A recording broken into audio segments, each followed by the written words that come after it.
Of Foreign Affairs. I thank you for joining us for the weekly briefing. Let me begin with the two-day official visit of the Prime Minister Mohammad Shehbaz Sharif to Turkey from 25 to 26 November 2022. President Erdogan had extended an invitation to the Prime Minister to participate in the launching ceremony of PNS Khyber at the Istanbul's shipyard. PNS Khyber is the third of the four Milgem corvette ships built for Pakistan Navy by Turkish state-owned defense company ASFAT under a contract signed in 2018. In Istanbul, the Prime Minister held wide-ranging consultations with President Erdogan in both one-on-one and delegation-level formats.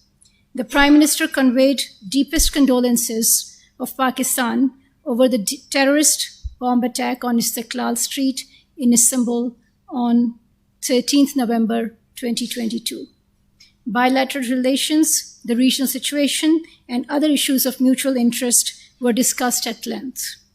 The two leaders agreed to further deepen bilateral ties, increase trade and economic engagement, and strengthen strategic dialogue and defense cooperation. They also discussed energy and connectivity projects. The Prime Minister also met with the President of ECO Trade and Development Bank, ETDB, and leaders of the Turkish business community. In an address to the business leaders at an event organized by Foreign Economic Relations Board of Turkey, the Prime Minister highlighted the investment opportunities in Pakistan, especially in food processing, hospitality, construction, IT services, and e-commerce. He expressed confidence that the recently signed trade in goods agreement will trigger higher volumes of bilateral trade. Pakistan and Turkey are close friends and partners and will continue to maintain robust dialogue and engagement at all levels. As you know, the Minister of State for Foreign Affairs, Ms. Hina Rabbani Kar, undertook a one-day visit to Afghanistan on 29th November 2022. In Kabul, she held meetings with Amir Khan Muttaqi, Acting Foreign Minister, Abdul Salam Hanafi, Deputy Prime Minister, Shahabuddin Dilawar, Minister for Mines and Petroleum, and Haji Nuruddin Azizi, Commerce Minister of the Afghan Interim Government. During the visit, she discussed a range of bilateral issues, including cooperation in education, health, agriculture, trade and investment, regional connectivity, people-to-people contacts, and socioeconomic projects. Matters related to regional security were also discussed. During her engagements, the Minister of State for Foreign Affairs reaffirmed Pakistan's commitment to a peaceful, prosperous, stable, and connected Afghanistan. She underscored that the two countries were not only tied by bonds of religion, culture, and history, but their futures were also intrinsically linked. Pakistan therefore had a natural stake in peace and stability in Afghanistan. During the last 20 years, Pakistan has continued to follow this policy. The Minister of State also highlighted the need for practical engagement, especially in the areas of trade, commerce, connectivity, and socioeconomic development. Both sides had similar views on enhanced regional connectivities, including projects such as CASA 1000 and Tapi gas pipeline project. There was shared intention to enhance bilateral economic trade and transit trade. The Minister of State held a luncheon meeting with a delegation of Afghan Women Chamber of Commerce, led by their Vice Chair, Mumtaz Yousafzai.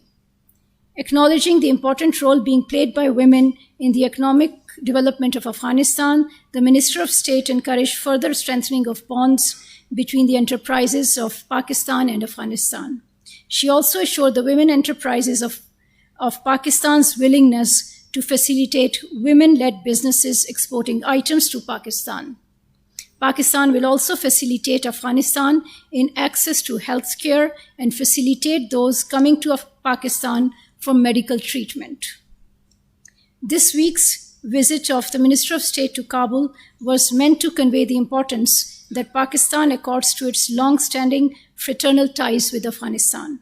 We wish to reiterate Pakistan's commitment to work with Afghanistan to strengthen mutually beneficial cooperation across the entire spectrum of our bilateral relations. We wish to pursue a dialogue to further expand and consolidate ties in the areas of economy and trade, connectivity, and people-to-people contacts. We also wanted to discuss how the two countries could work together towards unlocking the inherent potential of Afghanistan as a hub of connectivity and regional integration with benefits for the entire region.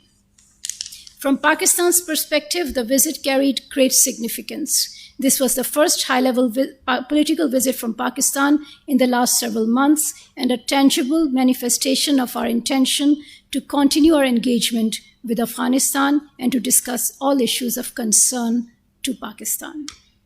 In the various meetings, our key concerns and preferences were clearly spelled out in a candid and constructive manner. The two sides agreed to develop institutional mechanisms for robust follow-up to address various bilateral issues. Going forward, Pakistan will continue to maintain this momentum. As part of Pakistan's deepening engagement with the European Union and its member states, Acting Foreign Secretary Johar Salim undertook a two-day visit to Luxembourg and Brussels. In Luxembourg, the Acting Foreign Secretary led the inaugural session of Pakistan-Luxembourg bilateral political consultations on 28 November 2022. The consultations provided an important opportunity to review and discuss the entire spectrum of bilateral relations, including ways to expand trade and investment and fostering partnerships in green economy. Both sides agreed to enhance cooperation in education, health, science and technology, and developing startup linkages.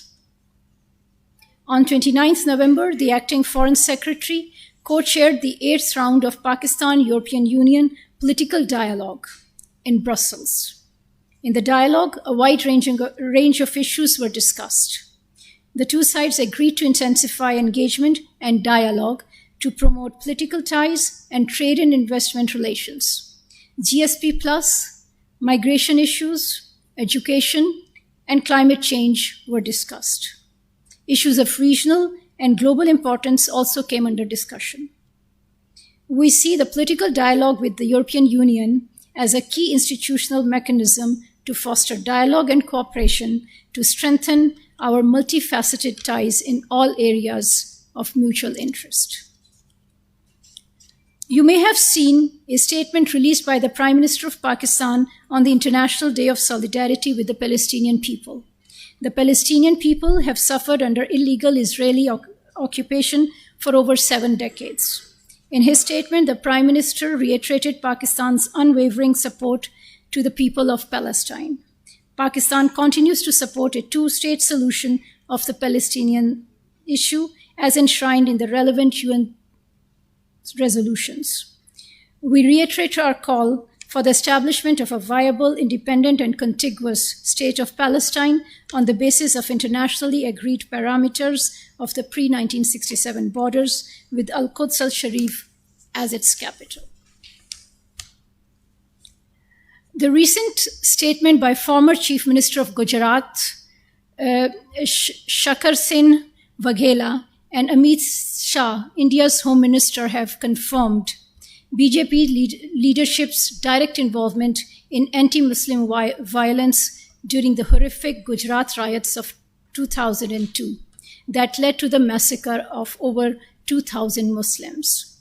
It is an internationally acknowledged fact that Mr. Modi, who was then the Chief Minister of Gujarat, was directly responsible for fomenting anti-Muslim riots and the massacre of Muslims in Gujarat.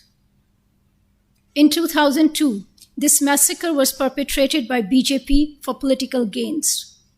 And 20 years later, once again, BJP is fomenting communal hatred for political gains, including in the upcoming elections in Gujarat.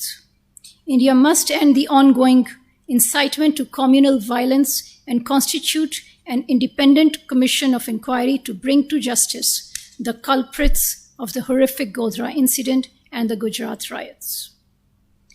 The 6th of December this year marks the 30 years of the demolition of Babri Mosque by BJP RSS zealots.